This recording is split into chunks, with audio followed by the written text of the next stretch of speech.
हुआ फला समझ नहीं हुआ।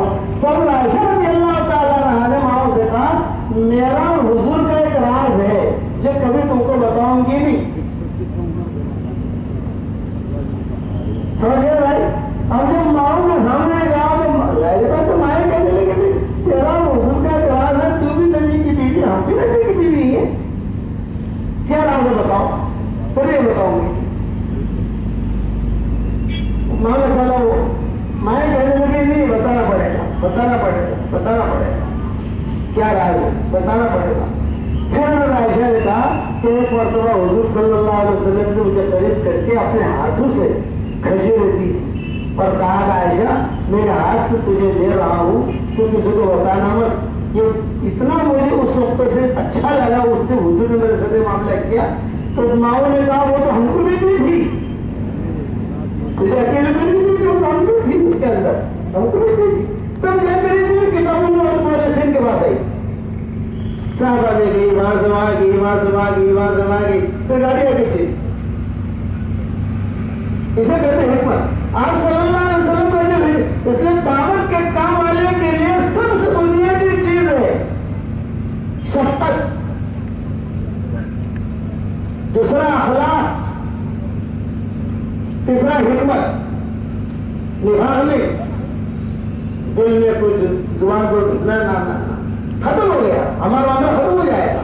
अगर हम चाहते हैं कि दावत के काम में टॉप पर चले, सिफात के साथ हमें चलना होगा। और सबसे बड़ी सिफत है हमारा दिल कल्बे सलीम होना चाहिए। मालेगाम वालों, ये मसला ज़हन में रखना, दिल की दो किस्में, एक कल्बे सलीम और एक कल्बे सकीम। कल्बे सलीम उसे कहते हैं जिसका दिल पाक साफ हो, किसी के बारे में उसके दिल के अंदर कोई बदगुमानी नहीं, हसद नहीं, उसे कल्ब सलीम कहते हैं। और कल्ब सकीम किसे कहते हैं, जिसके दिल में कचरा भरा हुआ हो, ये साथी ठीक नहीं है, ये साथी ठीक नहीं है। मेरे वाले साहब रहमतुल्लाह अलैह बरकत से बैठे हुए और एक आदमी आया, उसने आकर जो है सबकी शिकायतें करनी शुरू की। अब्बा सुनते रहे, अब्बा को डायबिटीज थी, अब ये भी हजर खराब है, ये भी खराब है, ये भी खराब है, ये भी खराब है। तो मेरे वाले साहब रहमतुल्लाह ने कहा, माशा अल्लाह ये सब खराब है, तो आप अल्हम्दुलिल्लाह जिब्रील है। ये वाले साहब ने कहा तो सब खराब है, मरकज में जितने हैं सब खराब, आप जिब्रील है। सब बार का काम ऐसा नहीं चलता, सबको लेके चलना होता है। तो कल्बे सलीम, कल्बे सकीम। कल्बे सलीम किसे कहते हैं, जिसका दिल पाक साफ। और कल्बे सकीम किसे कहते हैं, जिसके दिल के अंदर कचरा। तो इतना याद रखना, जिस आदमी का दिल पाक साफ होगा, उसकी इबादत भी कबूल, उसकी दुआ भी कबूल, उसकी दावत भी कबूल, उसका कश भी कबूल। और जिस आदमी के दिल में कचरा होगा, नेकियां मिलेगी, कबूल नहीं करेंगे आप। लेकिन अल्लाह का उसूल है, इन्नमा यतक़ब्बलुल्लाहु मिनल मुत्तक़ीन, हम तो तक़वा वालों को कबूल करते हैं। और तक़वा वाले किसे कहते हैं, जिसका दिल पाक साफ। हमारी शरीयत में नेकियां कमाना बहुत आसान है, हमारी शरीयत में नेकियां कमाना बहुत आसान है। मुश्किल क्या है, कबूल करना। नेकियां कमाना तो इतना आसान है, एक दुआ पढ़ाना हो पढ़ो, रब्बना इग़फिरली वलिवालिदैया वलिलमुमिनीना यौमा यक़ूमुल हिसाब। देखो, जिसने पढ़ा मेरे साथ, इस वक्त में दुनिया में जितने मुसलमान मर्द औरतें हैं इस वक्त में, उन सब के बराबर अल्लाह ने उसके अकाउंट में नेकियां दाखिल कर दी। कितना आसान है।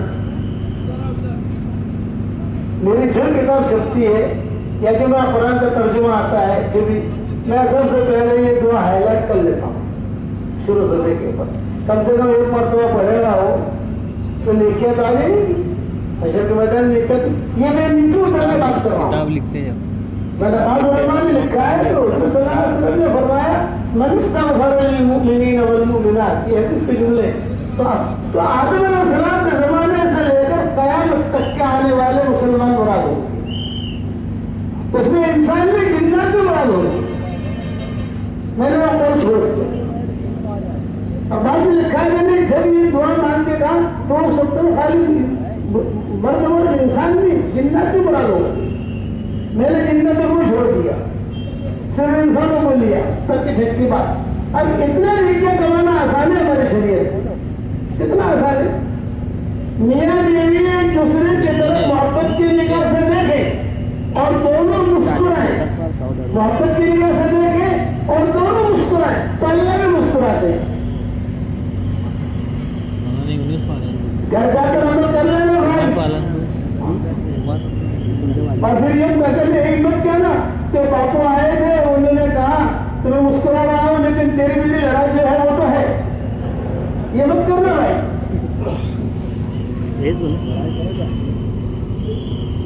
कितना अच्छा मियाँ बीवी दोनों दूसरों से मुसाफा करें और मुसाफा करके 10 उंगलियां इसकी है 10 उंगलियां इसकी, दोनों मुसाफा कर रहे, समझ गए।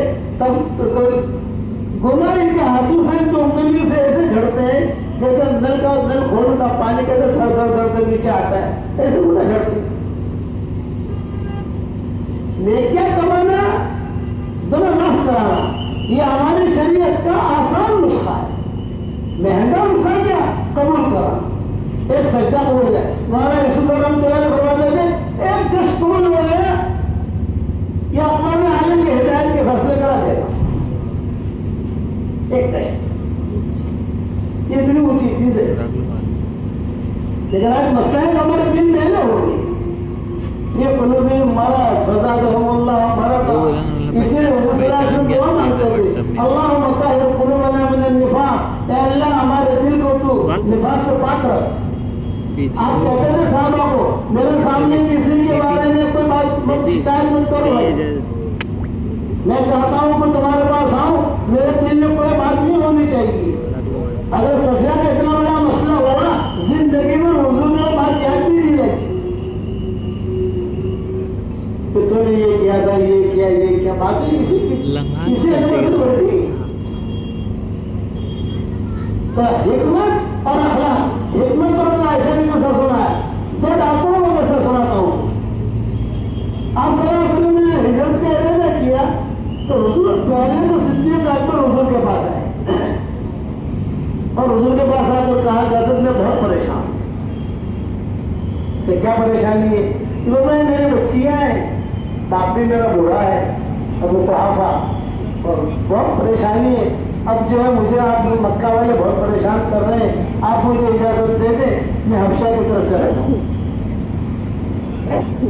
आपने फरमाया अगर तुम हबशा की तरफ जाओगे तो मैं अकेला रहूंगा यहाँ,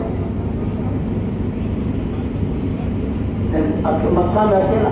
अगर बहुत परेशानी में आ गया हूँ, बहुत परेशानी, आपने इजाजत दी जाओ। सीधे तौर पर रवाना हो गए। बीच में कोई मुशरिक मिला मक्का का, दादा के सरताज भी था मुशरिक था वो मिला। उसने कहा कहा जा रहे तुम इस तरफ, तुम्हें हिजरत करके जाना, मक्का मैंने छोड़ दिया। अरे मक्का वालों को तो तुम्हारी जरूरत है, तुम जाओ तो कैसे चलेगा? मैं तुम्हारा कफील हूँ, तुम्हारा जिम्मेदार हूँ, चलो मेरे साथ। वो बड़ा आदमी था, लोग डरते थे उससे। मक्का में आकर ऐलान किया था वो को मैंने वीजा दिया है और उनको मैंने अमन दिया है, कोई उसको मारे ही नहीं। सिद्दीक़ अकबर से भी कहा कि तुम जो है बिल्कुल बिंदास रहो। या मक्का वाले ने कहा कि देखो एक शर्त पर, हरम में नमाज नहीं पढ़े, अपने घर में नमाज पढ़े। सिद्दीक़ अकबर ने कहा घर में नमाज पढ़ूंगा। अब सिद्दीक़ अकबर घर में नमाज पढ़ते थे, हुजूर सल्लल्लाहु अलैहि वसल्लम को पता ही नहीं कि सिद्दीक़ अकबर आए, वो तो घर में आकर बैठ गए। अब घर में नमाज पढ़ते तो मक्का वाले देखने आते थे, अरे कैसा कुरान पढ़ रहा है, कैसा नमाज पढ़ रहा है। फिर शुरू हो गई, मक्का वाले ने कहा गया इनके तो घर में ही फिर शुरू हो जाती है। और सिद्दीक़ अकबर से कहा कि देखो ये मत करो। सिद्दीक़ अकबर ने कहा घर में तो पढ़ूंगा, तुम्हें क्या होता है कर लो। आपको इतना हुई, अरे भी क्या हो बकर के बारे में कुछ सुन रहे हैं मक्का में, वो तो आ गए वापस। अच्छा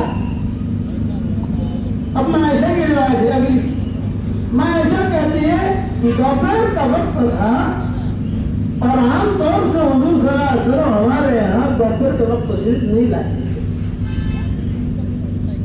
लेकिन अब की मरतबा जो है बच्चियां थी, मैं और अस्मा, हम कुछ खेल रही थी और दरवाजा खटखटाया किसी ने। बोले का कहा देखो कौन सुने ये सब तो कैसे आए? तो हुजूर सल्लल्लाहु अलैहि वसल्लम तशरीफ लाए और बैठे, बच्चियों ने पानी वगैरह रखा। तो हुजूर सल्लल्लाहु अलैहि वसल्लम ने कहा अबू बकर एक बहुत राज की बात करने आया हूँ इस वक्त में, अगर बच्चियां यहाँ से हट जाएं तो ज्यादा अच्छा है। सिद्दीक़ अकबर ने कहा था कि मेरी बच्चियां हैं, ये तो भोली भाली है, अगर मैं हटाऊंगा तो वो जल्दी तो लेगी कि भाई हमें क्यों हटाया, आपको जो बात करनी है आप कहें, नहीं बच्चे थोड़ी दूर चले जाए तो अच्छा है। सिद्दीक़ अकबर ने कहा बच्चे महसूस करेगी कि दिल में बात खस में जाएगी कि उसने पता नहीं क्या कहा होगा। आप जो अभी देखो खेल रही है दोनों, आपको जो बात करनी है वो कर लो, मैं समझ जाऊंगा। तो उसने फरमाया जिब्रील आए हैं और जिब्रील ने मुझे कहा है कि तुम हिजरत करो, या तो बहरीन चले जाओ या मदीना चले जाओ, हालात यहाँ के बहुत बिगड़ रहे हैं। तो मैंने मदीना का तय कर लिया है, मदीना जाना। तो मैंने जिब्रील से पूछा तो मैं अकेला कैसे जाऊँ? तो कहने अल्लाह ने हुक्म किया है अबू बकर को अपने साथ ले लो। जब सिद्दीक़ अकबर ने ये सुना तो उनकी भी इश्क़ हुई, अल्लाह ने हुक्म दिया अबू बकर को अपने साथ ले। तो बहुत बड़ी चीज हो गई, आसमान से मसला हो गया। तो सिद्दीक़ अकबर ने कहा कि हज़रत अब मक्का मुकर्रमा की मदीना मुनव्वरा का निज़ाम बनाते हैं सब तक। तो हुज़ूर ने क्या फरमाया, मैं हिकमत का किस्सा सुना रहा हूँ। हुज़ूर ने फरमाया कि अबू बकर देखो, मक्का वालों को पता न चले हम कैसे निकले हैं, कब निकले हैं, कहाँ जाएंगे, कहाँ ठहरेंगे। एक काम सिर्फ तुम करो, तुम्हारे जिम्मे से एक काम है, वो काम ये कि कोई ऐसा रहबर ढूंढो तो जो हम दोनों को मदीना मुनव्वरा आम रास्ते से न ले जाए, बल्कि अंदर अंदर अंदर रास्ते से हमें ले जाए। हम जा रहे थे बम्बई से, तो जो घाट आता है ना वो बहुत ट्रैफिक, तो फिर अंदर के रास्ते से आए, अंदर गाँव देहातों करते करते चलो अल्लाह का शुक्र है यहाँ पर भी जिक्र करने का मौका मिला। मौलाना यूनुस की तो नहीं लेके आए, कि जो कोई जानता ना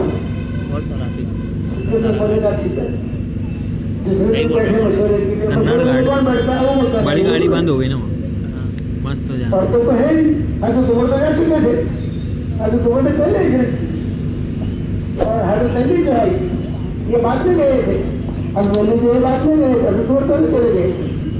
उन्होंने जाकर वहाँ सारा मामला ठीक ठाक किया, मदीना मुनव्वरा में